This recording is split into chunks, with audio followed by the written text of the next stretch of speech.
Hello, hello, Sagittarius. Welcome to your 2020 overview reading. This is good for you if you're a sun, moon, or rising Sagittarius. I cannot believe we're heading into 2020. So get your notebooks out, get your pens out if you happen to take notes during these readings. I know a lot of you do.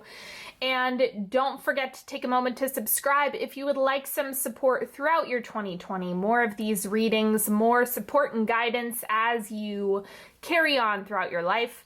And don't forget to sign up for my newsletter. I will be doing a tarot pop-up soon. You guys know I don't do paid tarot spreads anymore, but I will be making an offer during the month of December. So make sure that you sign up for that so you stay notified when that comes up. It will be in very high demand, just fair warning right now. So other than that, I am going to go ahead and lay this spread out and then we will get started.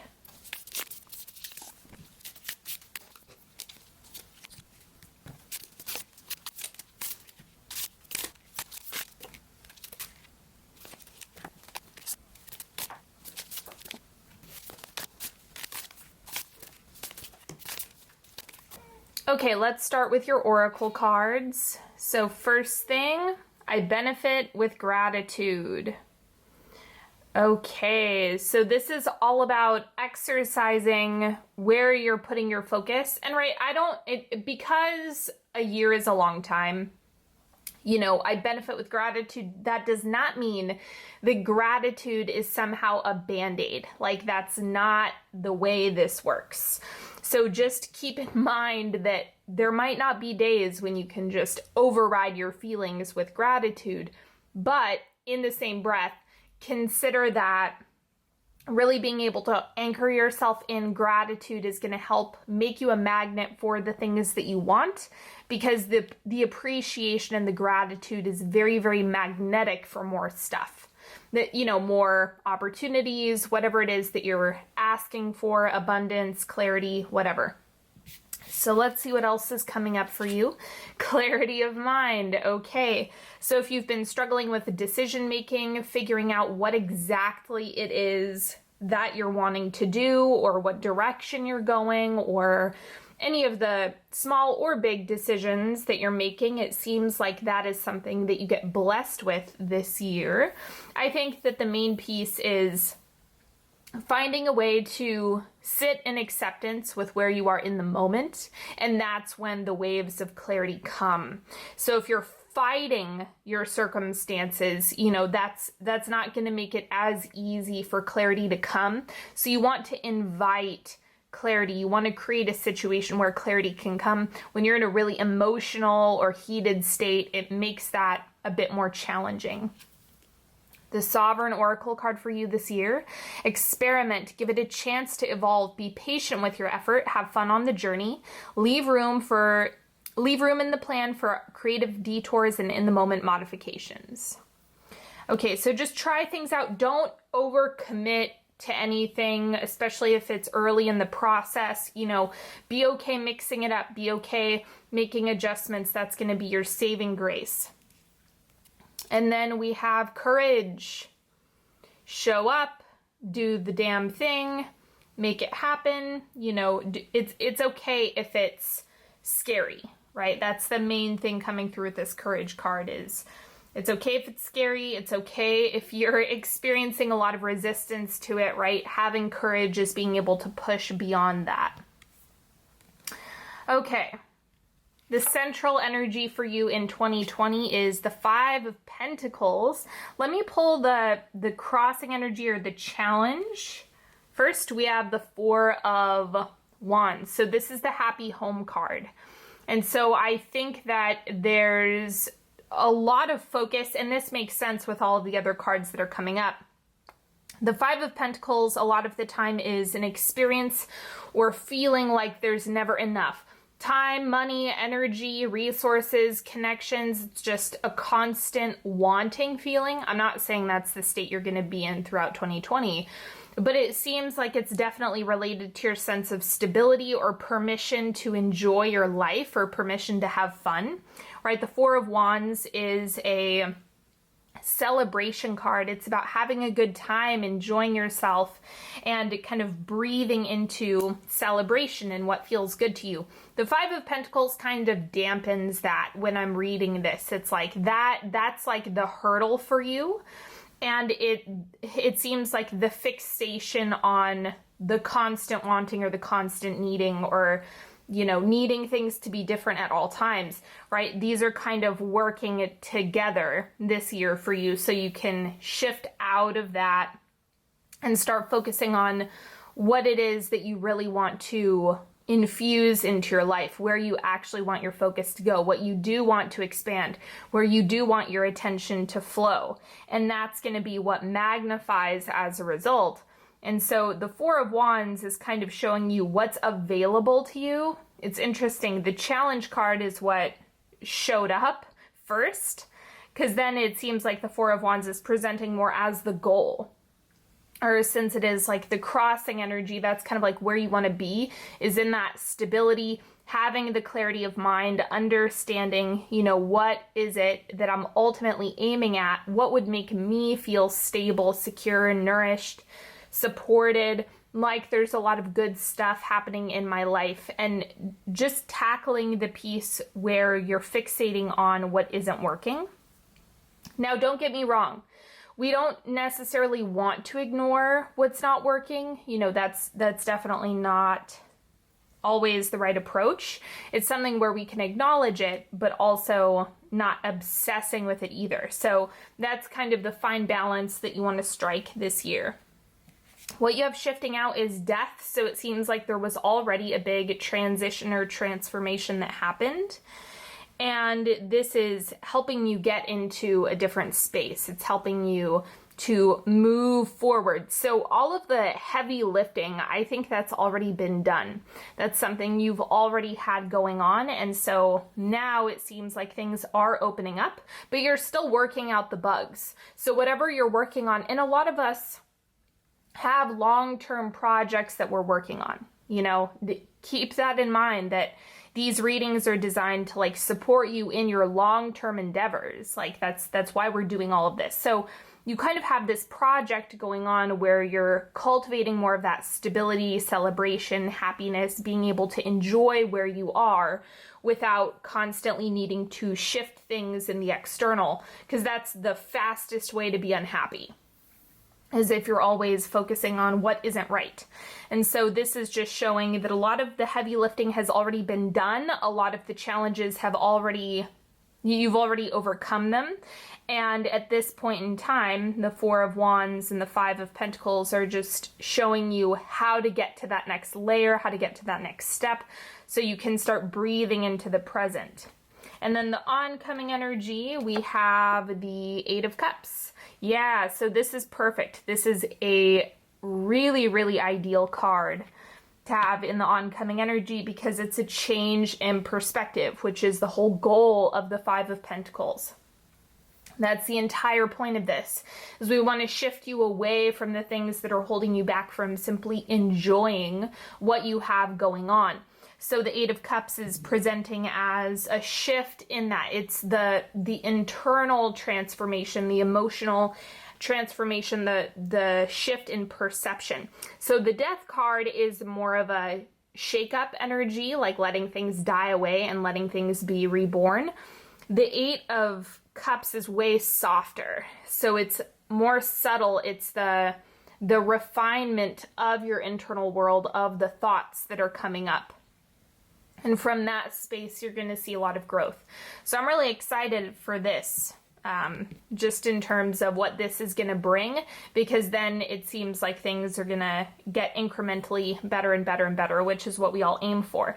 So if you're really working on where your focus is, what your intentions are, what you're asking for, just really taking a microscope to all of that and where that lack might be living, it's going to open everything else up if you just, do some digging on that.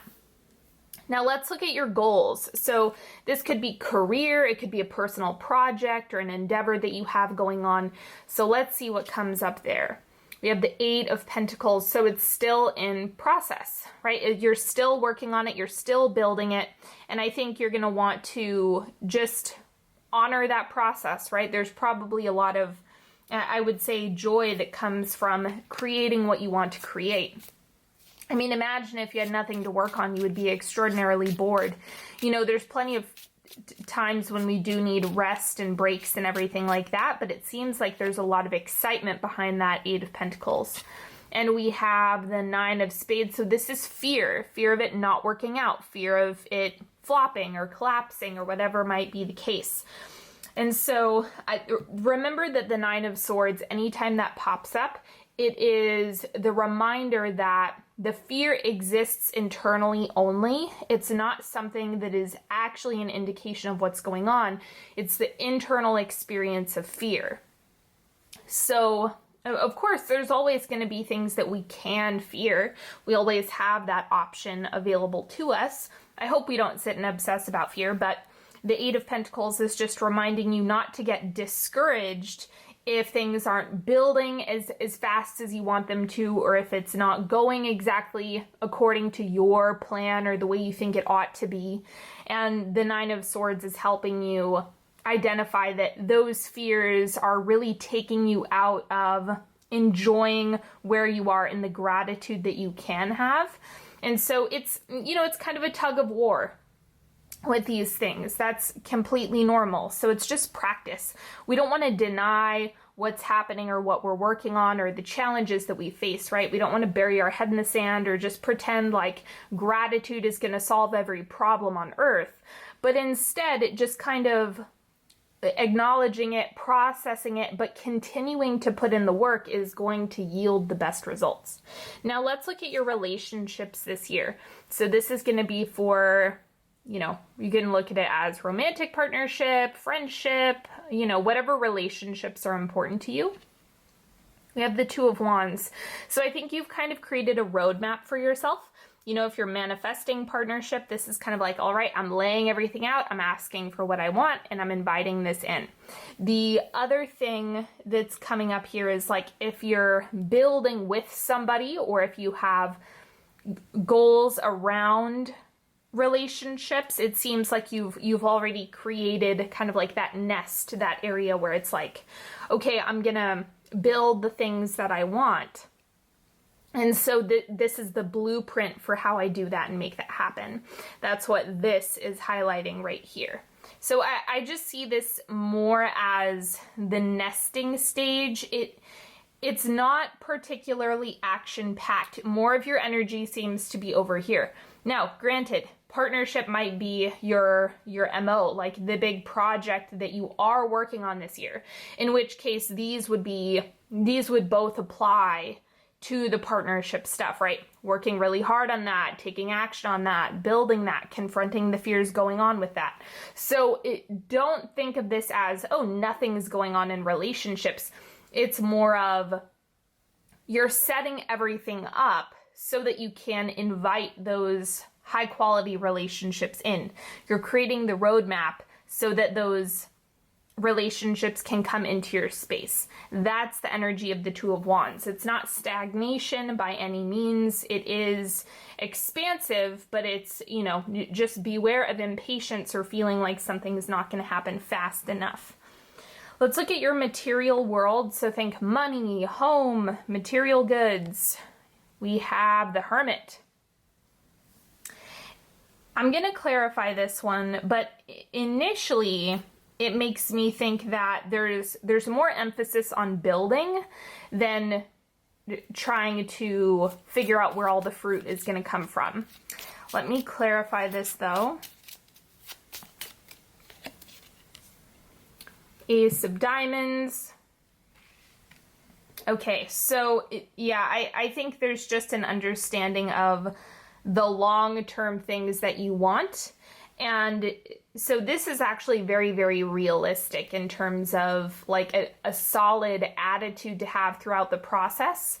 The Hermit is just coming into yourself, you know, balancing yourself, working on yourself, your own internal state, as you initiate whatever needs to be initiated in terms of material. Maybe it's saving, right? This is equivalent to the Ace of Pentacles.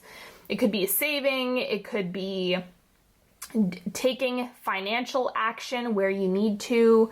It could be starting a new project, something that you are going to build and grow related to finances or to your home or something in the physical. So whatever it is, it seems like you're just pouring a lot of energy into that, more so than anything else, because it demands it. Like, it demands your focus, it demands your attention, and it demands your clarity. And the Hermit is really, really good at getting clarity. And so, like, the clarity of mind card and the experiment card. And so you're gonna know how to navigate the material world really well as you come into yourself and focus on yourself and the energy that you need to put behind the endeavors that lie ahead, whether that be a move or wanting to increase your income, things like that. And then this is advice for you in 2020, Ace of Pentacles. Okay, so just like we had over here, this is saying experiment, take a stab at it, try it out, see what happens.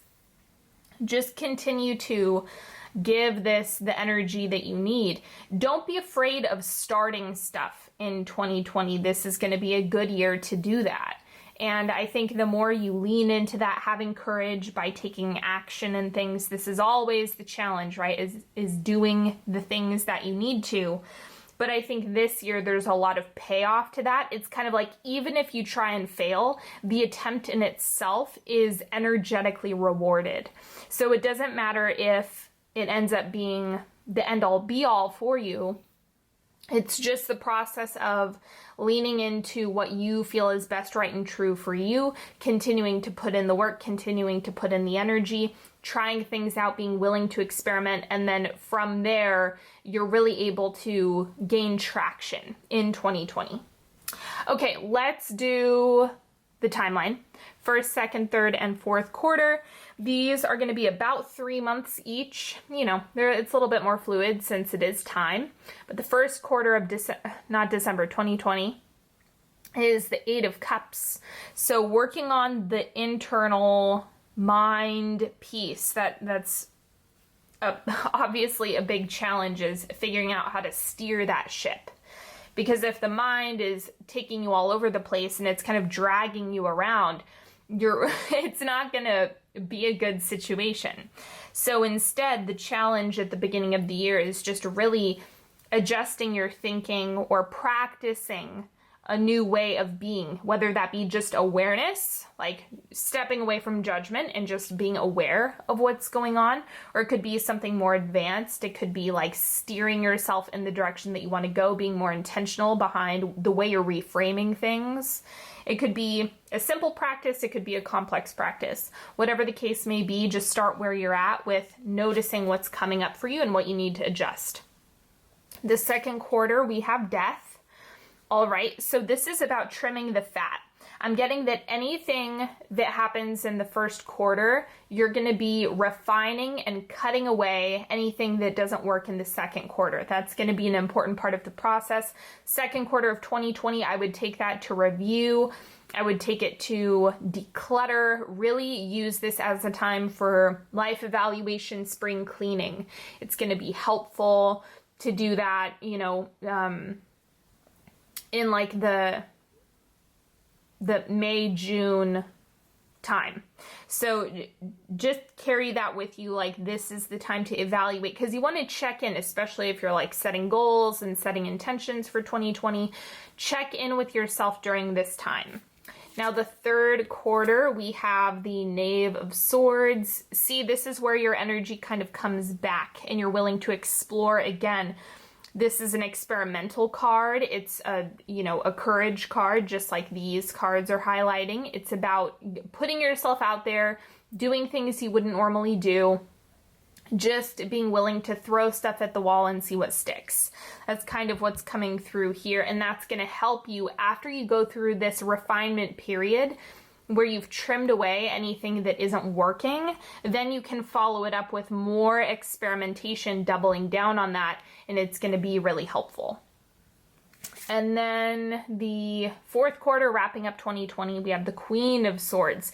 So as a result of whatever happens here, whatever experimentation you do in that third quarter, whatever you try out, whatever attempts you make, it seems like the Queen of Swords is just completely on fire as a result. So it's like she knows exactly what she's doing. So the confidence is like 10 times what it was before, because it seems like you really find your flow, you find your groove, you find the things that really make sense for you and what you want to dump more energy into. So you really have it together by the end of the year. It just seems like you're in a really good flow state. You know what you're doing, the confidence is behind it, and so that's just gonna have a lot of payoff for you.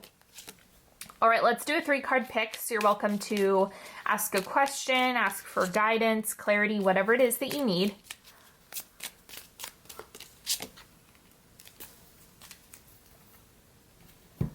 Okay, card number 1, 3 of Wands. So looking at the landscape and just figuring out, what do I want to build? What do I want to curate? What am I creating? What am I cultivating? It's the time that you kind of map out the blueprint as well. Similar to the 2 of Wands, this is more of the roadmap or the blueprint. And then the 3 of Wands is kind of like, okay, I'm actually going to create it, put action behind it, put this plan into motion. So that's what the 3 of Wands is really highlighting, is because you can see, especially in this card, action is being taken. Like you have all of the other stuff figured out. It seems like there is a lot of clarity behind this already. It's just about you getting the ball rolling. The 3 of Wands is the beginning of the momentum happening when it comes to taking action. So a lot of the energy in the Wands cards, it builds and builds and builds and builds. And that's what you want to keep in mind here, is getting things moving will be greatly helpful. And then card number 2, we have the 8 of Swords. There's a reason why you can't see around every corner right now. Don't judge that part of yourself or that experience that you might be having. The 8 of Swords is just like, you don't want to look too far ahead, and you also need to remind yourself that you're not as bound and confined as you think you are. At any point, things could shift, or you could shift the way things are going, and so there's more power behind this card. It's the mental perception of being restricted and confined. So once you understand that there are infinite ways out of this situation, or there are infinite ways that it could potentially shift, that's going to be what liberates you. And then card number 3, we have the 9 of Wands. Fast action, fast movement. It's like you just want to be aware of tripping over yourself in the process. That's what the 9 of Wands kind of warns us about, is if you start moving so fast that you lose yourself or things no longer feel stable, that's going to put you in a bad position. So just pace yourself where need be. And this is going to prevent burnout. So the 9 of Wands kind of is cusping burnout. It's not there. It's not quite the 10 of Wands, but it's touching it. It's barely kissing it. So the more that you can just remind yourself that breaks might be necessary, or to maybe slow down in your decision making a little bit, just a hair, that can spare you a lot of issues later on. So consider that. Slow down your thinking and your processing and your decision making, just to really check in and make sure you're feeling solid and grounded in that decision. Thank you so much for joining me today, everybody. I absolutely appreciate each and every one of you. Don't forget, if you want to know which decks I used in this reading, they are listed in the description box. Don't forget to subscribe so you have more supportive videos throughout your 2020. And don't forget to watch your sun, moon, and rising if you haven't already. And if you want to know how to work with me one-on-one, go to onyxhealing.com or check out the description box for all of the fun stuff that I have to offer. And until next time, have a beautiful 2020, everybody, and I will talk to you later. Have a good one. Bye-bye.